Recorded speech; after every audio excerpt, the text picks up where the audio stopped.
Hello दोस्तों, क्या आपको अकाउंटेंसी टफ लगती है और आप सोच रहे हैं कि अकाउंट्स के पेपर में हम 95 प्लस स्कोर कैसे करें? तो आज मैं आपको बताऊंगा कुछ ऐसे पावरफुल टिप्स और स्ट्रेटेजी जिससे आप अकाउंट्स में इजीली 95 प्लस स्कोर कर सकते हैं। सर क्या है वो स्ट्रेटेजी, कौन सा पावरफुल टिप्स बताने वाले हो? तो चलिए देखते हैं आज की क्लास। तो बेटा सबसे पहले तो मैं आपको फर्स्ट पॉइंट बताने वाला हूं कि अपने सिलेबस और उसके वेटेज को हमेशा ध्यान रख। जब भी आप एग्जाम में की प्रिपरेशन करते हो, जब भी आप एग्जाम की तैयारी करते हो, तो आपको मालूम होना चाहिए कि हमारा सिलेबस क्या है और उसकी वेटेज क्या है। ऐसे आंखें बंद करके पढ़ लेने से हमारा सिलेबस ना तो कंप्लीट होगा, ना ही हम स्कोर कर पाएंगे। अगर मैं बात करूं कि सर सबसे पहले फोकस करेंगे हम किस पर, चैप्टर विद हाईएस्ट वेटेज। मतलब अगर मैं 12वीं क्लास की बात करूं तो सबसे पहले पार्टनरशिप में आप जानते हो कि हाईएस्ट वेटेज वाले चैप्टर कौन सा है? तो सर एडमिशन है, रिटायरमेंट है, डेथ है और डिसोल्यूशन है। और अगर मैं कंपनी की बात करूं तो बेटा कंपनी में हाईएस्ट वेटेज वाले चैप्टर कौन सा है? सिर्फ एक चैप्टर है जिसका नाम है इशू ऑफ शेयर। तो इशू ऑफ शेयर। और अगर मैं थर्ड बुक फाइनेंशियल एनालिसिस की बात करूं तो इसमें कैश फ्लो स्टेटमेंट। तो जिन चैप्टर के एग्जाम में वेटेज ज्यादा है, सबसे ज्यादा मार्क्स के आते हैं, आप उन पे फोकस करिए। इसके अलावा मैंने कहा है कि डोंट इग्नोर स्मॉल चैप्टर। दूसरे जो स्मॉल चैप्टर है उनको इग्नोर नहीं कर सकते आप। जैसे अगर मैं बात करूं तो सर फंडामेंटल हो गया, हमारा वैल्यूएशन ऑफ गुडविल हो गया है, चेंज इन पीएसआर हो गया, issue of debenture, ratio analysis और कंपैरेटिव। इसमें पूरे मार्क्स आने के चांसेस होते हैं। तो कोशिश करो अपने सिलेबस को पहले एनालाइज कर लो और उसमें जो हाईएस्ट वेटेज के कोई चैप्टर हैं उसको ज्यादा फोकस करेंगे और स्मॉल चैप्टर को भी स्किप नहीं करेंगे। ठीक है। इसके बाद हम सेकंड पॉइंट की बात करें तो सेकंड पॉइंट कहता है कंसेप्ट क्लैरिटी रखिए, नॉट रट्टाफिकेशन। मतलब अकाउंटेंसी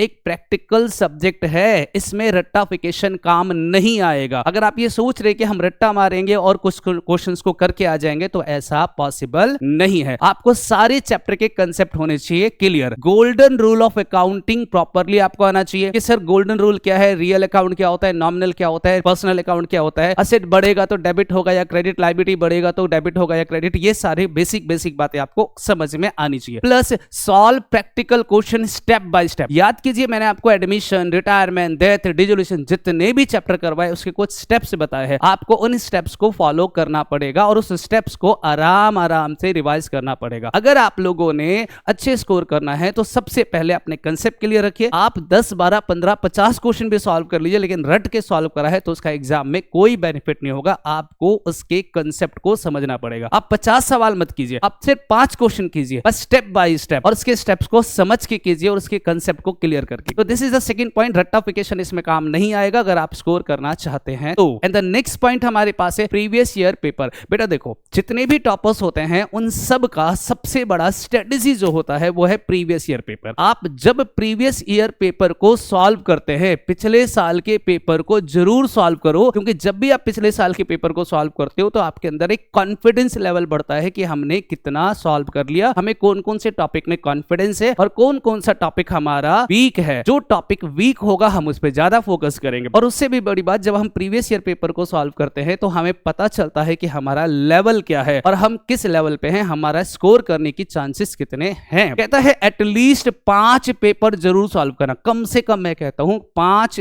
पेपर। अगर 2026 का पेपर आप देने वाले हो तो आपको 2025, 24, 23, 22 और 21 का पेपर तो 100% आपको सॉल्व करना ही चाहिए। कम से कम 5 पेपर बोला है, ज्यादा से ज्यादा आप 10 या 15 पेपर भी सॉल्व कर सकते हो। इवन बोर्ड एग्जाम के भी कर लो, प्री बोर्ड एग्जाम के भी कर लो, दोनों पेपर आप सॉल्व करोगे, इवन कंपार्टमेंट के पेपर भी सॉल्व कर लोगे तो आपके लिए ज्यादा बेनिफिट हो जाएगा। इसके अलावा बात करते हैं फोकस ऑन रिपीटेड क्वेश्चंस। बेटा आप जानते हो कि जब आप पिछले 5 साल, 6 साल, 10 साल का पेपर सॉल्व करोगे तो आपको रियलाइज होगा कि कुछ क्वेश्चंस ऐसे होते हैं जो रिपीटेड आते हैं। Same question as it is सारे एग्जाम में दिख जाएंगे। तो उन रिपीटेड क्वेश्चंस पे ज्यादा फोकस करना है और ये आपको खुद करना पड़ेगा, कोई आपके लिए मेहनत नहीं करेगा। आप खुद 5 साल का पेपर सॉल्व करोगे तो आपको रियलाइज होगा कि ये क्वेश्चन तो बार बार रिपीट हो रहा है और जो क्वेश्चन बार बार रिपीट होगा उन्हें हम ज्यादा इंपॉर्टेंस देंगे, उस पर ज्यादा फोकस करेंगे, उसकी ज्यादा प्रैक्टिस करेंगे। तो क्या करना है जी, तो प्रीवियस ईयर पेपर को जरूर सॉल्व कीजिएगा। इसके बाद जो नेक्स्ट पॉइंट हमारे पास है दिस इज एग्जाम प्रेजेंटेशन। आप जानते हो बेटा जो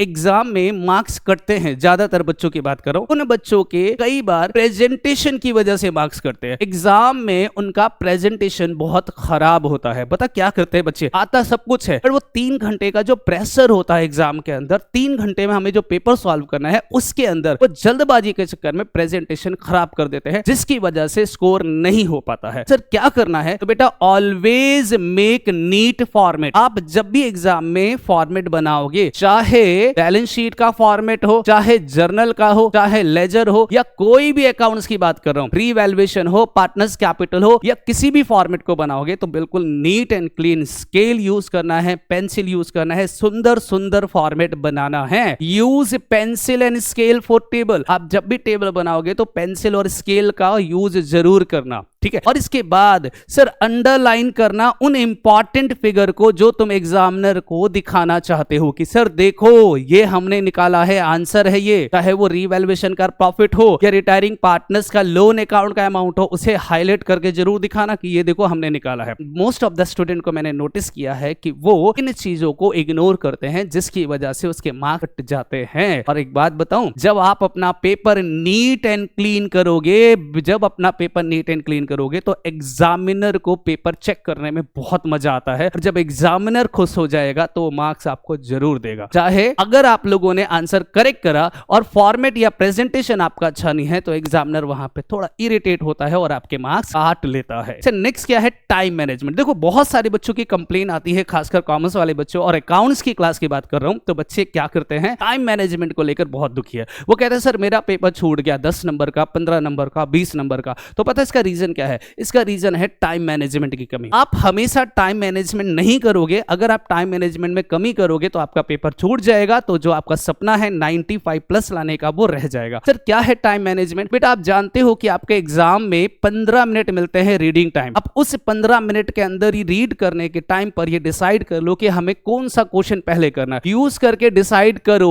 कौन सा क्वेश्चन पहले अटेम्प्ट करेंगे। मतलब आप पहले डिसाइड कर लो उस 15 मिनट में कि कौन सा क्वेश्चन हम पहले अटेम्प्ट करेंगे, उसके बाद कौन सा अटेम्प्ट करेंगे, फिर कौन सा अटेम्प्ट करेंगे। सर कैसे डिसाइड करेंगे? बेटा आप इस रूल को फॉलो करो ना। सबसे पहले इजी क्वेश्चन, फिर मीडियम वाले, फिर टफ वाले। जब आप 15 मिनट में क्वेश्चन पेपर को सॉल्व करोगे तो आपको ये तो रियलाइज हो जाएगा ना कि ये सवाल मेरा बहुत आसान है, ये सवाल मेरा थोड़ा मुश्किल है, ये थोड़ा बहुत ज्यादा मुश्किल है। तो जो सबसे ज्यादा आसान सवाल तुम्हें लगता है आप उसे सॉल्व करो। इसके बाद जो मीडियम है उसे सॉल्व करना, और लास्ट में जो टफ क्वेश्चन है आप उसे सॉल्व करना। मतलब हम इस फॉर्मेट को फॉलो करेंगे, पहले इजी, फिर मीडियम, फिर टफ। इस ऑर्डर को जब हम फॉलो करेंगे तो हमारा पेपर नहीं छूटेगा। दूसरी बात, टाइम मैनेजमेंट में एक और गड़बड़ करते हैं बच्चे। सर अगर कोई टफ क्वेश्चन आप उठा लोगे, कोई भी टफ क्वेश्चन उठा लेते हो, तो इससे प्रॉब्लम्स क्या होती है? सर जब हम उस क्वेश्चन को सॉल्व नहीं कर पाते हैं तो उस क्वेश्चन के ऊपर इतना टाइम खराब कर देते हैं कि पीछे कुछ क्वेश्चन ऐसे होंगे जो छूट जाएगा, जिसके छूटने के चांसेस बढ़ जाते हैं। और हम कैसे डिसाइड करेंगे कि क्वेश्चन में हम ज्यादा टाइम लगा रहे हैं या कम टाइम लगा रहे हैं? बेटा चलो आपको मैं एक कैलकुलेशन सिखाता हूं। ये बताओ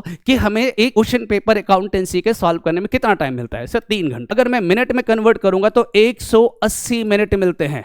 180 मिनट, 60 मिनट का 1 आवर होता है तो 180 मिनट। और हमारा पेपर होता है 80 मार्क्स का, 80 मार्क्स का। इट मींस अगर मैं इसको डिवाइड कर दूं 80 से तो ये लगभग बनता है 2.3 अप्रॉक्स। ठीक है, चेक कर लेना, 2.3।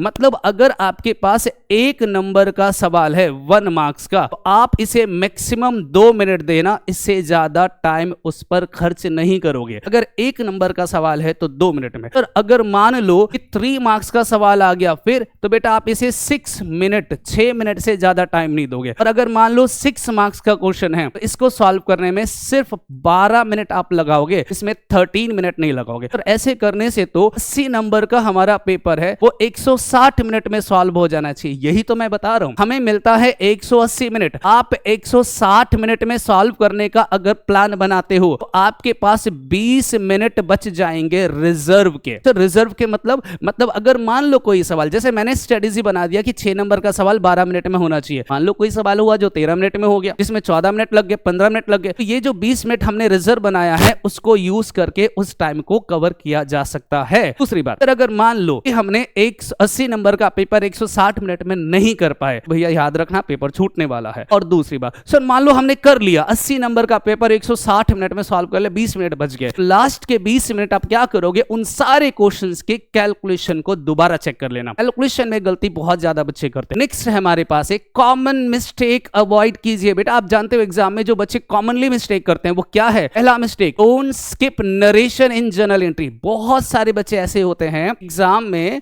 जर्नल एंट्री करते हैं और जल्दबाजी में नरेशन लिखना भूल जाते हैं, नरेशन नहीं लिखते हैं। एग्जामिनर नरेशन ना लिखने की वजह से मार्क्स काट लेंगे। इसके अलावा don't mismatch debit and credit. कई सारे सुंदर बच्चे होते हैं जो क्या करते हैं, जब भी बैलेंस शीट बनाना है तो वो एक साइड का टोटल करेंगे और दूसरे साइड का टोटल नहीं करेंगे, सेम टोटल उठा के उधर भी लिख देंगे। इसी प्रकार की सारे अकाउंट्स में वो यही करते हैं, तो इससे मार्क्स कटते हैं बेटा। टाइम नहीं बच रहा है बल्कि उल्टा आपका आंसर गलत हो रहा है। तो सबसे इंपॉर्टेंट है टोटल जरूर चेक किया करो बेटा, जरूर चेक करो। मैं बार बार बोलता हूं कि ये जो 20 मिनट का मार्जिन हमारे पास बचेगा उसमें टोटल करने का टाइम एक नहीं दो दो तीन तीन बार टोटल करके चेक करो। अब जो रिजर्व टाइम बचाया था 20 मिनट, उसमें इससे क्या होगा कि अगर कोई गलती हो जाती है तो उसे हम दोबारा से रिकवर किया जा सकता है, वहीं पे करेक्ट किया जा सकता है। और इसके अलावा नेक्स्ट है कंक्लूजन। मतलब अगर मैं एक और बात बता दूं कि जब आप एग्जाम में जाते हो और कोई गलती हो गई, मान लेते हैं कई सारे बच्चे हैं जो उन्होंने एक अकाउंट बनाया और उसमें कोई गलती हो गई, छोटा मिस्टेक है, लाइक हमें 50,000 लिखना था और मैंने यहाँ